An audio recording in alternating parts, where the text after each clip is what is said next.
Have you ever thought that one single guest could destroy an entire holiday? What if the warmest, most joyful Christmas you could ever imagine, with family laughter, gifts under the tree, the smell of cinnamon and roasted turkey, suddenly turned into a battlefield of secrets, betrayals, and tears? I never believed that could happen until last Christmas. And trust me, this is a story I will never forget. It all started so beautifully. Our family had gathered at my grandparents' house, a big, cozy home in the suburbs, decorated like something straight out of a Christmas movie.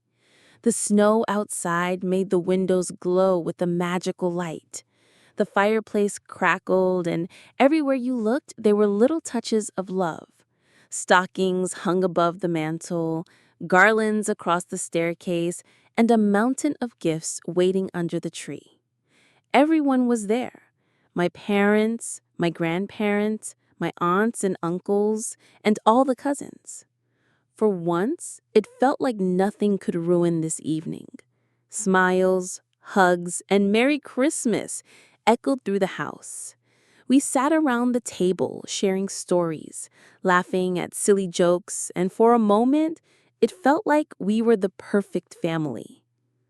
But then, he walked in, my uncle. Late, already a little unsteady on his feet, his voice too loud for the cozy atmosphere. I noticed the faint smell of alcohol before he even took off his coat. And in that moment, although none of us said it out loud, we all knew this Christmas was about to change forever. As he stepped into the living room, the warm buzz of conversation seemed to dim for a moment. My uncle had always been unpredictable, sometimes funny, sometimes sharp, and occasionally, if he'd had too much to drink, painfully honest. Tonight, it was the latter. I can already tell. He greeted everyone with the loud, exaggerated Merry Christmas and immediately made a beeline for the snack table. His coat was slightly wrinkled and his tie was crooked, but he waved off my grandmother's polite suggestion to sit down, claiming he was just here to check on everyone. At first, the family laughed nervously at his jokes, the kind that tiptoe around a fence, but sometimes stumble. My cousin whispered to me, "He's had a few, hasn't he?" I nodded, trying not to make it obvious that I'd noticed the faint scent of alcohol. For the next few minutes, he moved from group to group, patting shoulders, making comments, teasing my Uncle Dave about his serious face, joking with my Aunt Linda about her cooking, and laughing loudly at stories that weren't particularly funny. It felt strange. The warmth of the evening had a subtle tension under it, like the quiet before a storm. Then, almost without warning, he leaned in close to my father and said, with a grin that didn't reach his eyes, "You know, Dan, it's funny how some people never really change. Still hiding all those old mistakes, huh?" A polite silence followed. My father smiled weakly, but I saw his jaw tighten. The way my uncle's eyes sparkled suggested he knew exactly the effect of what he just said. That moment, small and almost invisible, made the air in the room feel heavier. I could sense that our perfect Christmas evening, the one I had imagined for months, was starting to unravel. The first hour passed almost normally. Laughter occasionally bubbled up and the smell of roasted turkey and fresh cookies filled the air. My little cousins chased each other around the tree, squealing with excitement, and for a moment I allowed myself to relax. Maybe this would just be another chaotic but joyful family Christmas. But then he started again. My uncle, the one already slightly tipsy, found his way to the couch where my Aunt Sarah was sitting. He leaned back, swirling his drink, and said, almost casually, Remember when you promised Mom you'd take care of everything after she retired? Funny how some people forget their promises. Aunt Sarah laughed nervously, but her hands clenched the edge of the couch. The other adults exchanged glances. I could see my mother frowning, trying to mask her irritation, but her eyes darted toward my father as if silently asking, "Should I say something?" From that point, it became a subtle game of tension. He moved from person to person, tossing little truth bombs like confetti, innocent enough to be dismissed at first, but cutting deep when people realized what he was implying. To my cousin Mark, he whispered, "You're really handling your finances well for someone who still borrows money from everyone. Surprised no one noticed yet?" Mark froze, his smile faltering. He tried to laugh it off, but I could see the color drain from his face. My grandmother's eyes widened, a mixture of shock and worry. And to me, he leaned close with that same mischievous, sharp grin. "Ah, little one, always watching, always quiet. Don't you wish someone would tell you the truth about this family?" I felt a chill run down my spine. There was nothing innocent about his questions. Each remark, each tiny jab was carefully aimed to uncover something hidden. And I realized, slowly, that nothing this Christmas would remain untouched. Even the children, oblivious at first, began to notice the tension. My younger cousins paused their game, casting curious glances toward the adults. The cozy glow of the fireplace and the twinkling lights suddenly felt smaller, almost suffocating, as if the room itself was holding its breath for the storm about to erupt. If you enjoyed this story, don't forget to like, subscribe, and hit the notification bell so you never miss a new family story. Share your thoughts in the comments. I'd love to hear how your family handles holiday chaos. By now, the room's atmosphere had shifted. The warm, festive glow of Christmas lights and the scent of baked cookies could no longer mask the tension creeping in. My uncle, with a mischievous gleam in his eyes, had become the spark that ignited old grievances. It started quietly, almost imperceptibly. My Aunt Sarah, trying to maintain the cheerful mood, made a comment about preparing the holiday dinner. My uncle leaned back in his chair, smirked, and said, "Funny how you always cook for everyone, but somehow never get credit. Maybe that's why you've always been overlooked." A tense silence followed. My aunt's lips trembled and she muttered something under her breath. My father cleared his throat, but my uncle was relentless. He turned to him. "And you, Den, still hiding things from Mary after all these years?" I watched my mother stiffen. The unspoken tension in the air was almost visible, like a crack in the wall widening. My father opened his mouth, probably to respond, but my uncle interrupted with a laugh. "Ah, I see. Still protecting secrets. Funny, isn't it, how a little drink makes people spill the truth?" Then came the younger generation. Cousin Mark, pale and jittery, finally snapped when my uncle mentioned his unpaid loans from family members. "I said I'd pay you back," Mark shouted, his voice shaking. "Well, you said that last year too," my uncle shot back, laughing harshly, "and the year before that. How long do you think this can go on?" Voices rose. My Aunt Linda tried to intervene, but my uncle cut her off with a comment about old grudges between her and Sarah.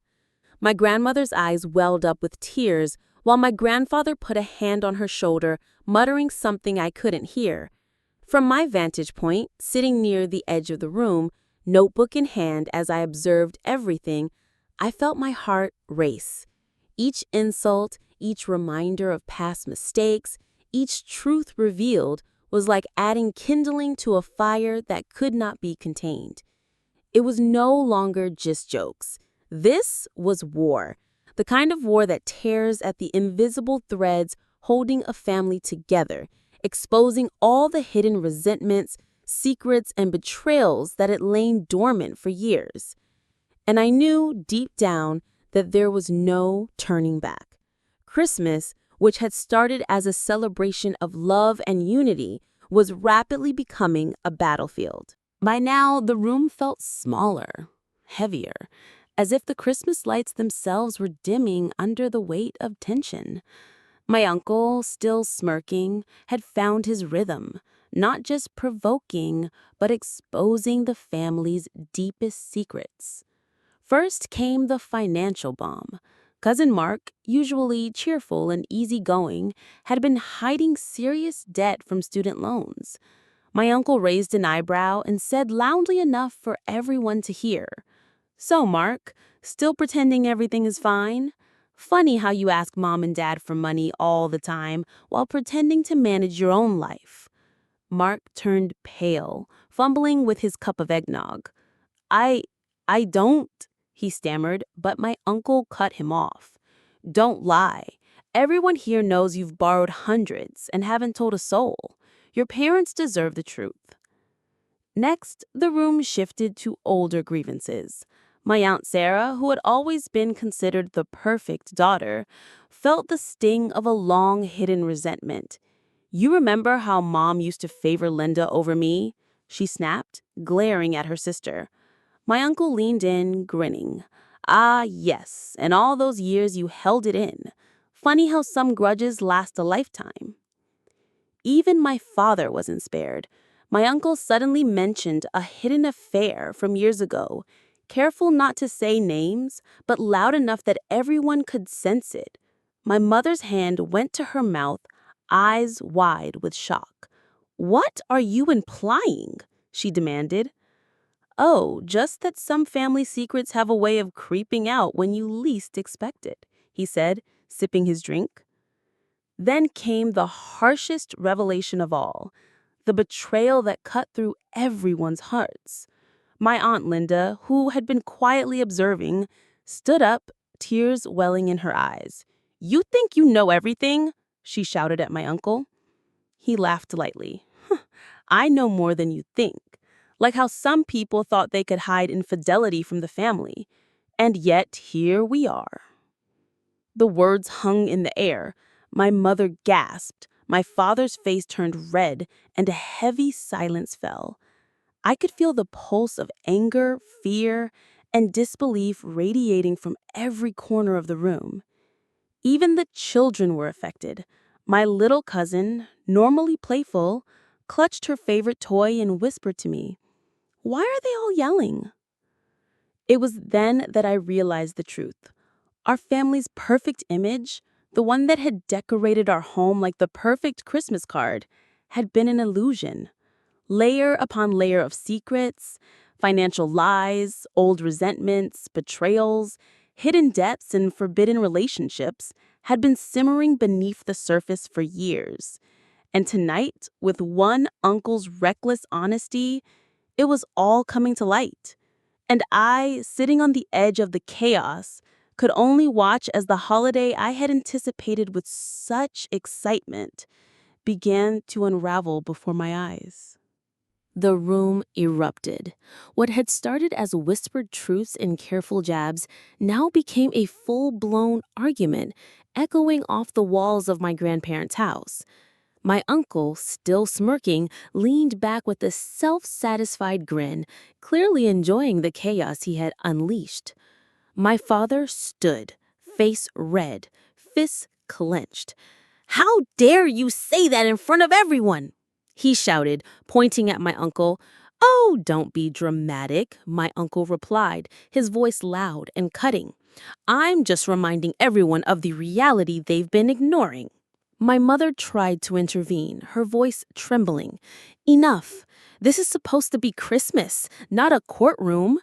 But the words fell on deaf ears. My Aunt Sarah snapped at my Aunt Linda.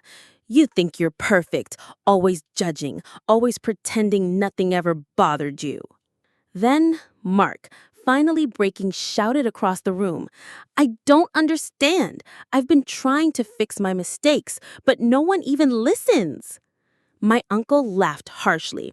Oh, you've been hiding it, haven't you? Pretending everything is fine while everyone else picks up the pieces? It wasn't just words anymore. It was a storm. Chairs scraped against the floor, the sound of a glass tipping over made everyone jump, and little cousins cried, frightened by the volume of shouting. My grandparents tried desperately to calm everyone, their voices barely audible over the chaos. And then came the revelation that truly shattered the fragile facade of our family. My uncle, eyes glittering with both mischief and malice, pointed at my father and said, "Let's not pretend you've been faithful all these years. Some of us know better." My mother gasped, tears streaming down her face, while my father opened his mouth to deny it, but no words came. The room fell into stunned silence for a moment, and then everyone started shouting at once. Old grievances, hidden jealousies, and long forgotten betrayals spilled out, filling the house with a mixture of anger, sorrow, and disbelief. I sat frozen, clutching my notebook, recording every detail, as if writing the story of a disaster unfolding. The warmth of Christmas, the glowing tree, the scent of cookies, the laughter of children. All of it had been drowned out by the storm of raw, unfiltered truth. Even the children cried now, confused and frightened, as their parents yelled, blamed, and accused each other. The perfect Christmas we had all dreamed of was gone, replaced by an unrecognizable chaos that no one could control. And in that moment, I understood something painful but undeniable. Sometimes the truth is the most destructive gift of all. I sank into the corner of the living room, clutching my notebook like a lifeline. My heart was pounding and I could barely breathe. The sounds of my family shouting, crying, and blaming each other blurred into one unbearable noise. It was supposed to be Christmas, a time of joy, love, and warmth. Yet here we were, falling apart in front of the tree, the lights casting shadows over faces twisted with anger. I watched my father, his face red, shaking, trying to regain control, but failing. My mother, tears streaming down, looked like she wanted to disappear. My uncle, ever the provocateur, seemed almost delighted, his grin like a knife cutting through the fragile veneer of our family. For the first time, I realized that I didn't really know my family at all. Beneath the smiles and holiday cheer were old wounds, resentments, and secrets none of us had dared to confront until now. I felt a strange mixture of fear and fascination. Fear because I had never imagined our family could unravel so completely. The thought of our relationships being permanently damaged, of siblings never forgiving each other, of parents losing trust, was terrifying. Fascination because somehow seeing the truth emerge raw and unfiltered was necessary. I had always suspected there were hidden stories, things nobody talked about, but experiencing it in real time was like watching a volcano erupt. Dangerous, destructive, but impossible to look away from. I took a shaky breath and realized something important. While my uncle had caused this chaos, he had also forced everyone to confront the truths we had been avoiding. Every secret, every grudge, every lie had surfaced tonight. And maybe, just maybe, the family could find a way to rebuild after facing it all. But that thought seemed distant as I watched Mark yell at my uncle, my Aunt Sarah storm toward my father, and my little cousins clutch their toys, wide-eyed and scared. I scribbled in my notebook trying to capture everything because I knew that someday, when the dust settled, this Christmas would be a story to remember. And in that moment, I understood one undeniable truth. Sometimes, witnessing the worst of your family is the only way to truly see them. The room erupted like a storm breaking over calm waters. Chairs toppled, glasses shattered, and voices collided in a cacophony of anger, fear, and disbelief. My uncle, fueled by alcohol and a twisted sense of amusement, was at the center, grinning as if conducting an orchestra of chaos. You think you've been perfect? All your little lies, your hidden mistakes, tonight they all come out, he shouted, pointing at my father. My father lunged forward, shouting back, and the room exploded into full-scale confrontation. Aunt Sarah and Aunt Linda screamed at each other, long-suppressed jealousy spilling out in sharp, biting words. Cousin Mark finally pushed past his patience, slammed his fist on the table, rattling the silverware. Even my little cousin screamed in fear, ducking under the table while Grandma tried to pick up a fallen candle, tears streaming down her face. Then it happened. The fire in the fireplace caught a loose napkin on the mantel. Flames licked upward, small but alarming. For a split second, everyone froze. The chaos paused, the smoke curled toward the ceiling. Panic surged. Get it, my mother yelled, grabbing a pitcher of water and dousing flames before anyone was heard. That moment, brief as it was, snapped something in everyone. The shouting broke into sobs, apologies, and desperate explanations. My uncle, realizing he had gone too far, finally quieted, slumping in his chair, his grin gone, replaced by something almost human: shame. I watched my family, exhausted and shaken, begin to pick up the pieces. Broken dishes, scattered gifts, and toppled chairs littered the floor. But something had shifted. Truths had been spoken, grudges aired, and old wounds exposed. For the first time in years, we were looking at each other without the heavy weight of hidden secrets. I scribbled in my notebook one last time, capturing the final chaos of the night. This Christmas had been ruined, yes, but in the wreckage, I saw the fragile beginnings of honesty.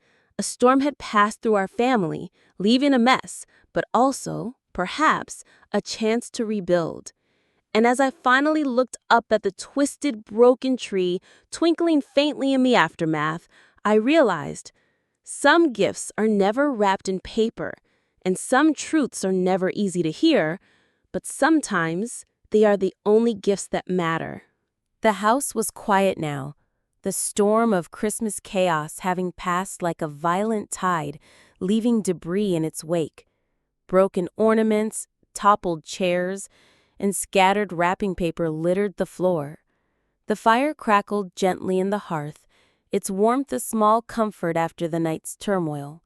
My uncle sat quietly in a corner, head in his hands, finally sober enough to see the consequences of his words.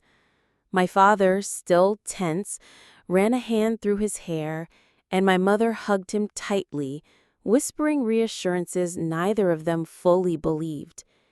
Aunt Sarah and Aunt Linda sat on the couch, exhausted, eyes red from crying, but no longer shouting. Cousin Mark quietly counted his losses, ashamed but relieved that the secrets he had hidden for so long were finally exposed.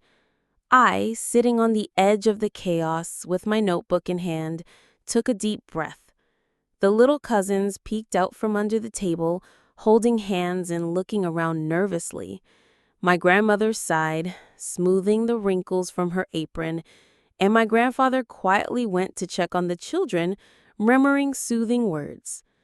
Finally, the room settled into a tentative calm.